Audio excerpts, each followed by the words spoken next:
it might be nude and so all.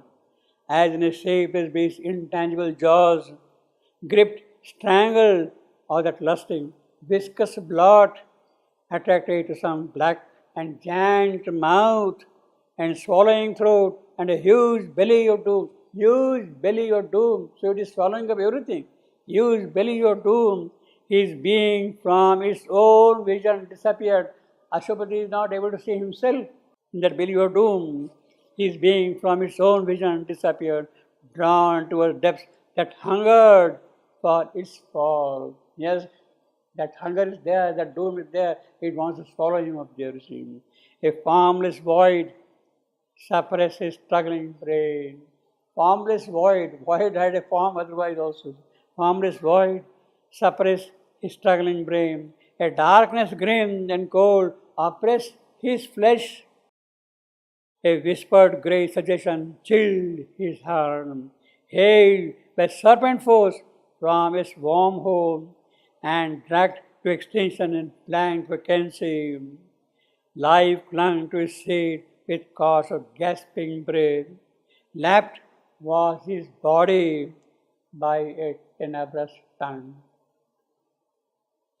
His body, lapped was his body by a tenebrous tongue. Existence smothered, travailed to survive. Hope strangled, perished in his empty soul. Belief and memory abolished, died, and all that held the spirit in its course, everything vanished to see. So that is the nature of this hollow abyss, unconsoled abyss.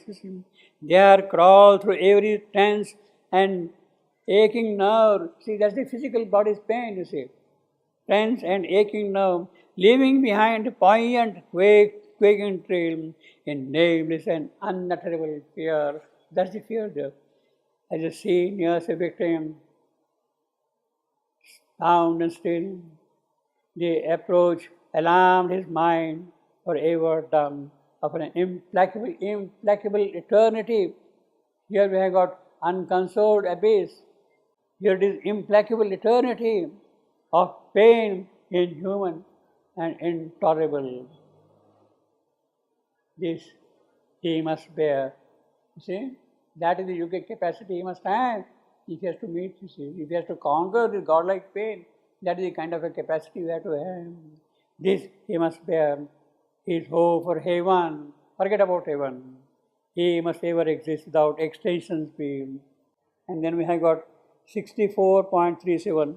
A light was with him, an invisible hand was laid upon the error and pain. Why this pain? Very famous lines. Pardon? Famous lines. Yeah. Mm-hmm.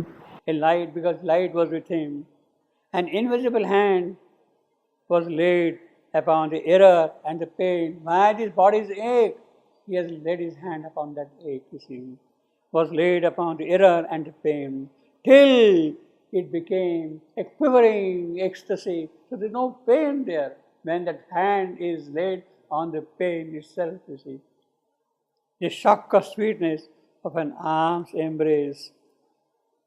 He saw in night the eternal shadowy veil. Who is there after all behind this night? The eternal himself. Knew death for a cellar of the house of life. In destruction felt creation's hasty pace. Knew loss as a piece of a celestial gain, and hell as a shortcut to heaven's gates. See, unless you go through that, you cannot reach hell. So after bearing all that pain, his nerves and flesh had become so much. His body was lapped by the tenebrous tongue. Lapped by tenebrous tongue, you see. When you are able to bear that kind of a thing, then it becomes a shortcut to heaven. Is this Vedic? Is the Veda also writes this? Yes. Is it really Aurobidian? Yeah. The Veda already says this. Veda also says that. Yeah. Indirectly. Yeah. Not so vividly. Not so vividly. The Vedic experience does not speak that way. I mean, it says of body's anguish, the body's suffering, the poison that is there in the body, but it does not go to the vividness of this. This goes a step further. Well, they might not have described it, does not mean that they didn't realize it or they didn't experience it. So we can't say stay further. Here it is becoming definite, it is becoming purposeful, it is becoming intentional, because now moment has come that you have to take care of this God-like pain. You have to experience, you have to find the solution. You are pinpointing it now specifically. So that moment was not there during the Vedic time. The Rishi, he used to take his body and hung it in front of the sun, but the body was not able to bear the sunlight. Sunlight, the supreme light, the supramental light, he was not able to hold, you see. He was not able to hold it. So he had to kind of give up that attempt, you see. What was the reason, what was the cause? That they did not discover at that time. So in that sense, this is described definitely, absolutely, for the first time with that distinctness, that distinct clarity, and the elaborateness which is the whole thing follows, you see. And in the shadow of a flaming heart, in the shadow of a flaming heart, see, there is a shadow in our heart. A guardian, who is there sitting? God-like being. He is guarding it. He is guarding it with a purpose. Because unless he is fully taken care of, the problem of having conscience cannot be completely solved. He is guarding it. Yes, you may do this, you may have this joy, that joy, but that does not basically solve the problem otherwise. So in order to save, to guard the whole thing, you have to kind of put it back, you see. So in a certain sense, in a very negative way, he is helping that you do attend to all the things completely, fully. You see. For the inconscient too is infinite. The more you run, the more it stretches, you see. That's what Ashwati has realized, you see. So in order to solve it, in other words, here you are really going to the root of things. Back in time, back at the starting point itself, when earth and love and doom had appeared at the starting point. You are going back to the point. I don't think anybody had gone to that original point. They have seen, they have got some type of glimpse and all that. Puranas has some kind of descriptions of that, but the solution of the creation was not there. Perhaps it was not to be there also. Perhaps the kind of an evolutionary preparation which was required for things to happen was not there.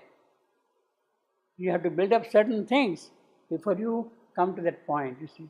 So in the course of time, in the course of evolutionary history, things were done, accomplished. Now a moment has come that they can be tackled. And therefore the divine avatar comes and it starts attending that thing straight away, you see. The guardian, therefore he is the guardian, you see. He is doing some good job anyway, inheriting the long agony of the globe, inheriting. He is holding in him, you see, a stone still figure of high and God-like pain. That is what I was telling you last time.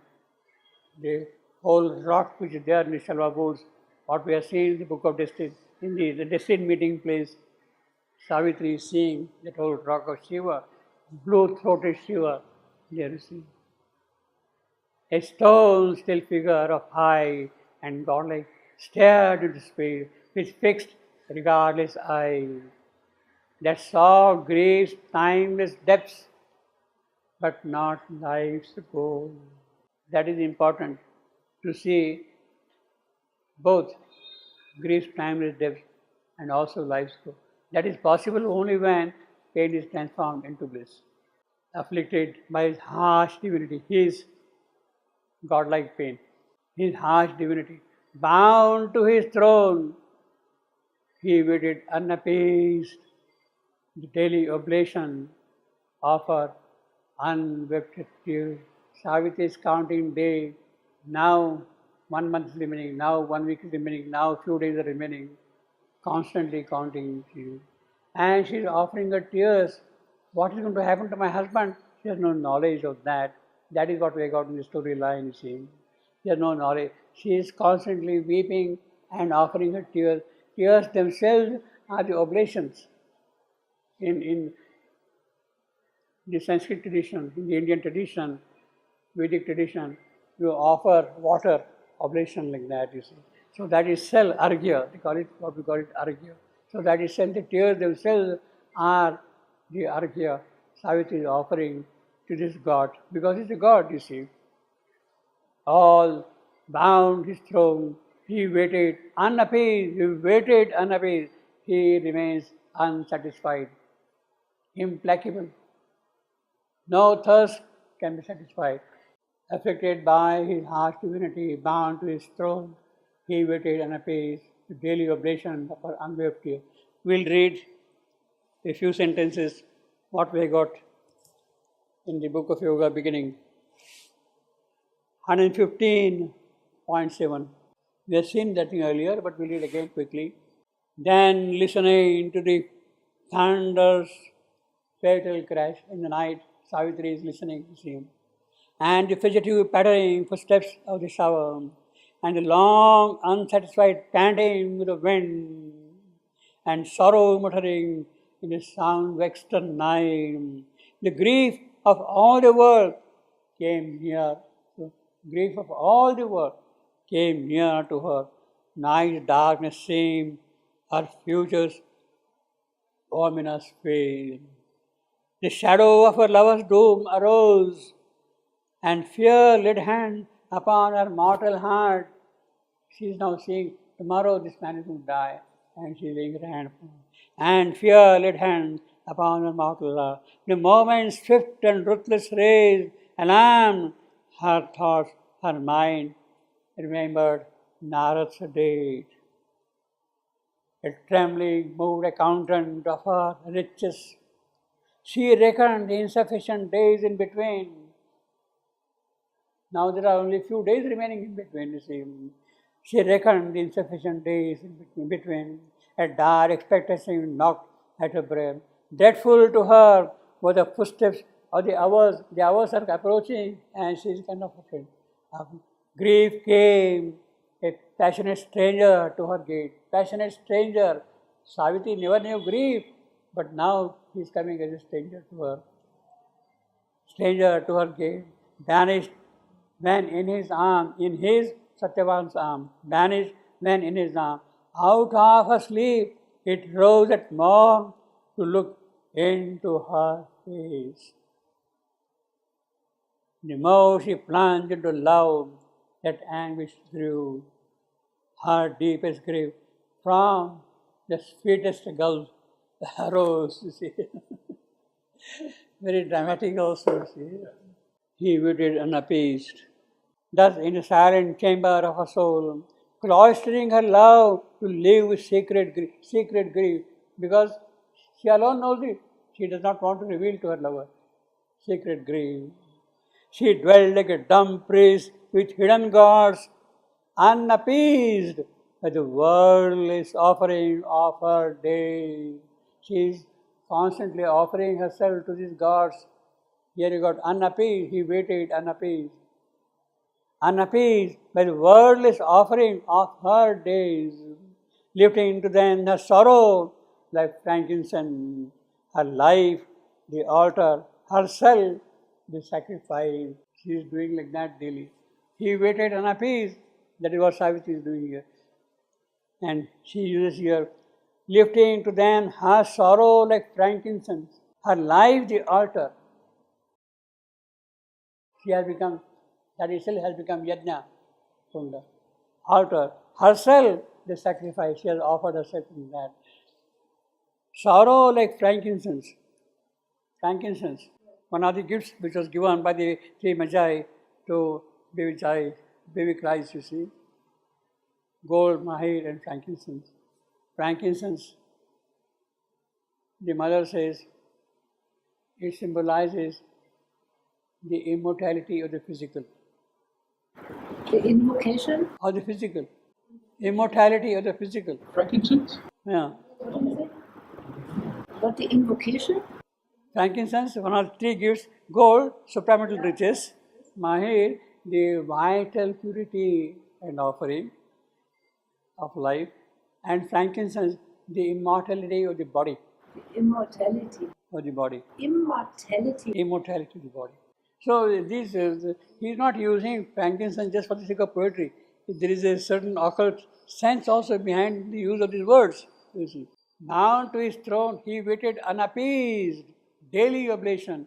Day after day, she is offering herself. She has made her life a sacrifice, a yajna kunda, and she is offering her body frankincense. Sorrow like frankincense, her life, the altar, herself, the sacrifice. And again, he uses the same word here, unappeased. What we got here, he waited unappeased. You see, the poet is using the same adjective, unappeased. Bound to his throne, he waited unappeased. The daily oblation of her unwept tears. Obviously, she's not going to cry and shed tears. You see, why? Why she will not shed tears? Because it will be seen by others. And then it will spoil it, you see. So she is weeping, but the tears are not coming out, you see. Now that is a tremendous capacity also, to hold back your tears, you see. To hold back your tears, unwept tears.